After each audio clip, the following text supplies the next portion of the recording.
In 2004, GTA San Andreas just dropped, and everyone's losing their minds over how massive this game is. We're talking about a map that felt absolutely enormous at the time, with 3 whole cities, countryside, forests, mountains, basically a whole world to explore. And you know what happens when gamers get a huge open world with mysterious forests and mountains? They start seeing things that aren't there. The Bigfoot legend started pretty organically in the gaming community. Players were exploring the backwoods areas of San Andreas, particularly around Mount Chiliad and the dense forests, when some people started claiming they spotted this tall, dark, hairy figure lurking in the trees. The sightings were always super vague, just a glimpse of something moving in the distance, usually at night, always too far away to get a clear look. Classic cryptid behavior, honestly. The story usually went something like this. The player would be driving through the countryside late at night, maybe doing some off-road exploring or just vibing in the wilderness areas. Then they'd catch something moving in their peripheral vision. This massive humanoid figure standing between the trees, just watching. When they'd try to get closer or turn their camera toward it, the figure would disappear. Some versions had the creature actually chasing the player's car. Others described finding mysterious footprints or hearing strange sounds in the forest areas. What made this creepypasta so effective was how perfectly it fit with the atmosphere of San Andreas. The game genuinely had some creepy rural areas, especially at night. The draw distance wasn't perfect back then, so shadows and objects would pop in and out of view in ways that could definitely trick your brain into seeing things. Plus, Rockstar had already included other mysterious elements in the game: UFOs, ghost cars, serial killer references. So Bigfoot didn't seem that far-fetched. The myth got so popular that it basically became part of GTA culture. You had dedicated Bigfoot hunters spending hours combing through every forest, every mountain trail, every shadowy corner of the map. People were sharing blurry screenshots that supposedly showed the creature, creating elaborate theories about spawn conditions and locations, even developing specific strategies for how to encounter Bigfoot. Rockstar Games themselves eventually confirmed what the data miners had already discovered. There is no Bigfoot entity in GTA San Andreas. The game's code has been completely dissected at this point, and every NPC model, every script, every texture has been accounted for.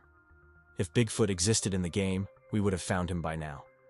The technology exists to extract and examine literally every asset in the game, and Bigfoot just isn't there. So what were people actually seeing? Probably a combination of things. The game's lighting and shadow systems could create some pretty convincing illusions, especially in heavily forested areas. Low-resolution textures and pop-in effects could make trees, rocks, or even regular NPCs appear as something else from a distance. And honestly, when you're actively looking for something mysterious, your brain gets really good at finding patterns and shapes that aren't actually there. There's also the power of suggestion at play here. Once the Bigfoot story started circulating, players went into those forest areas already primed to see something unusual.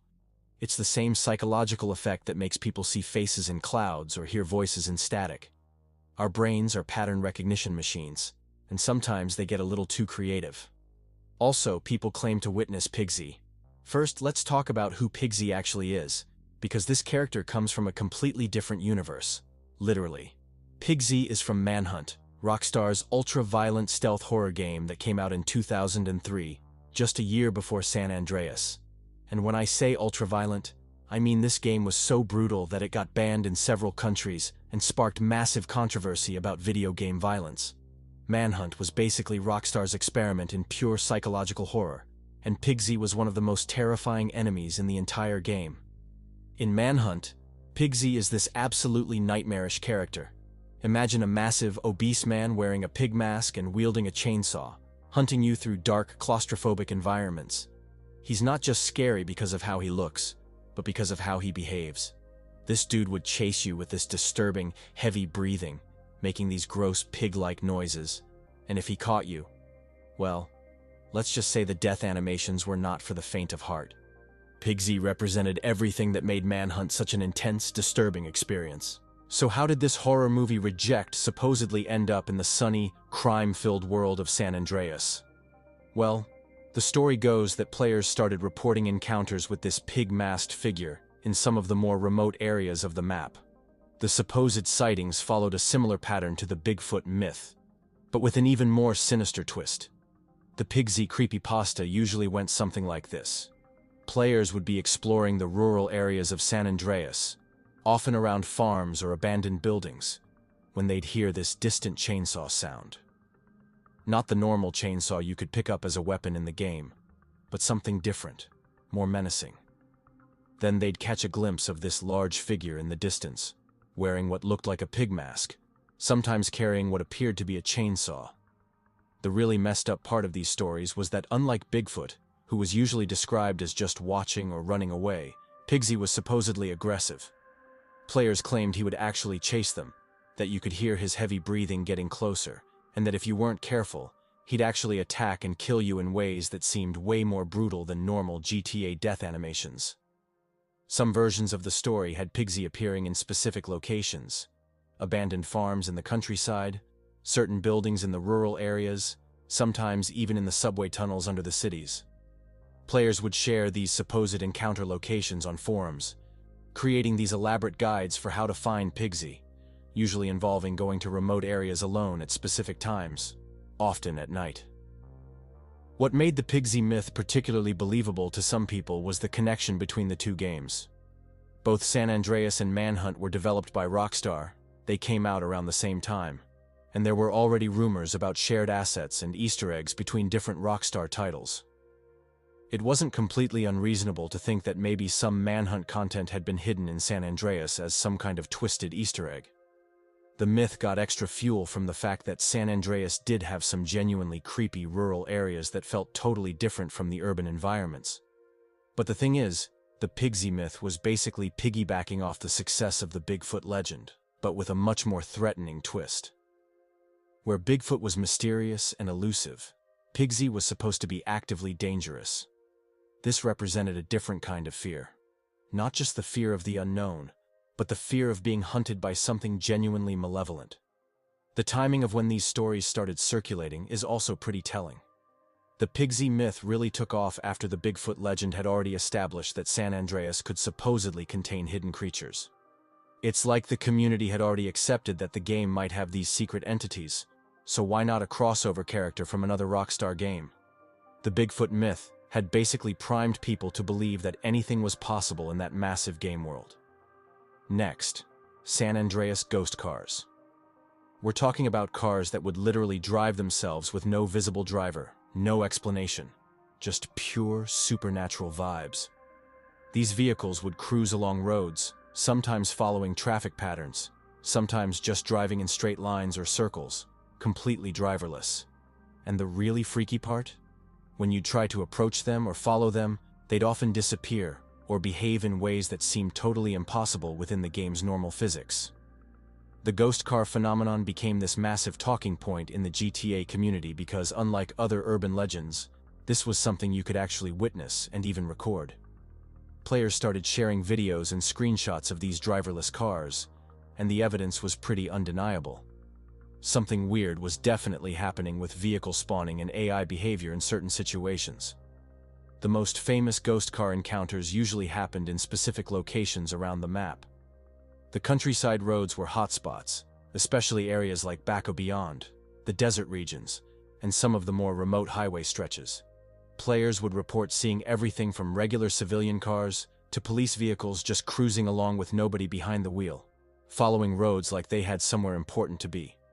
Players developed theories about the ghost cars representing the spirits of NPCs who had died in those locations, or that they were connected to the game's crime and violence mechanics in some supernatural way. But the thing is, the ghost cars weren't intentional spooky content. They were the result of programming glitches and AI behavior quirks that Rockstar probably didn't even know about when the game shipped.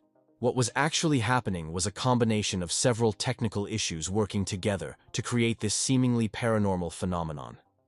The most common cause was related to how the game handled NPC spawning and despawning in remote areas.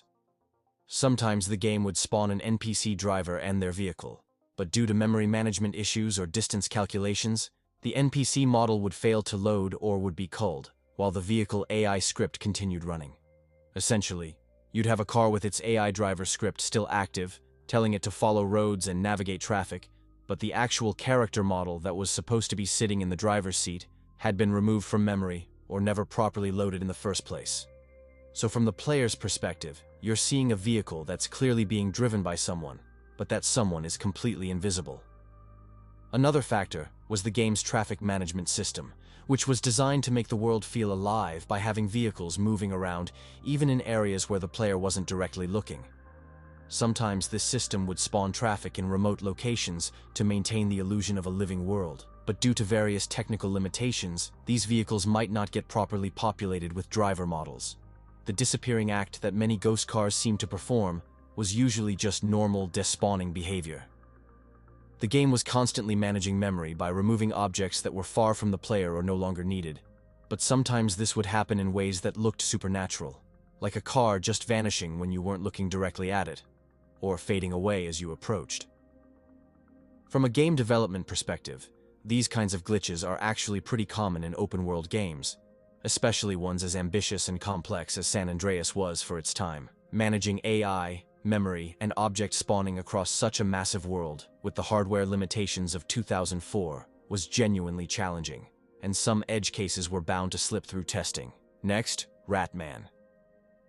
So, GTA 4 dropped in 2008 with this incredibly detailed and gritty version of Liberty City that felt more realistic than any previous GTA game. The city had this dark, almost noir-like atmosphere, especially in areas like the subway system and underground tunnels. And it's in these underground areas where players started reporting encounters with something that definitely wasn't supposed to be there. The Ratman legend centered around Liberty City's extensive subway and sewer systems. Players exploring these underground areas, particularly late at night in the game, started claiming they'd spotted this humanoid figure scurrying around in the shadows. The descriptions were always pretty consistent. A hunched, rat-like creature that moved on all fours, covered in filth, with glowing eyes that would reflect light when caught in headlights or flashlight beams. This was supposed to be a product of city decay, like something that had adapted to living in the underground infrastructure of a major metropolitan area. The story usually went that this was either a homeless person who had gone feral from living in the sewers, or some kind of mutant created by the pollution and toxic waste of Liberty City. Some players reported that the Ratman would actually follow you through the tunnels, staying just out of direct sight, but making its presence known through sounds and brief glimpses. Others claimed that if you spent too long in certain underground areas, especially around the more run-down stations, you'd start hearing these disturbing chittering noises that definitely weren't part of the normal game audio. But just like with the San Andreas myths, dedicated players and eventually data miners went through GTA 4's files extensively, and guess what? No Ratman. There's no creature model, no special AI behavior for underground encounters, no hidden scripts that would spawn such an entity. The Ratman existed purely in the collective imagination of players who wanted Liberty City to have deeper, darker secrets. So what were people actually seeing and hearing in those tunnels? Probably a combination of the game's atmospheric design working a little too well, along with normal NPCs appearing strange under the specific lighting conditions of the underground areas.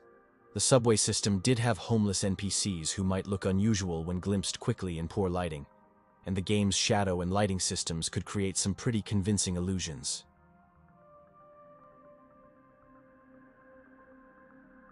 The scratching and chittering sounds people reported were most likely just layered ambient audio effects that the game used to make the underground areas feel alive and unsettling. When you're already primed to expect something creepy, normal environmental sounds can seem much more sinister than they actually are. GTA 5 Goatman entity. So, first, let's talk about what the Goatman is supposed to be, because this legend has roots that go way deeper than just gaming culture.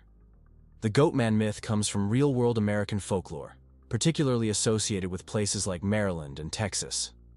The original Goatman stories describe this half-human, half-goat creature that walks upright, has the body of a man but the head and legs of a goat, and is usually depicted as being extremely aggressive and territorial.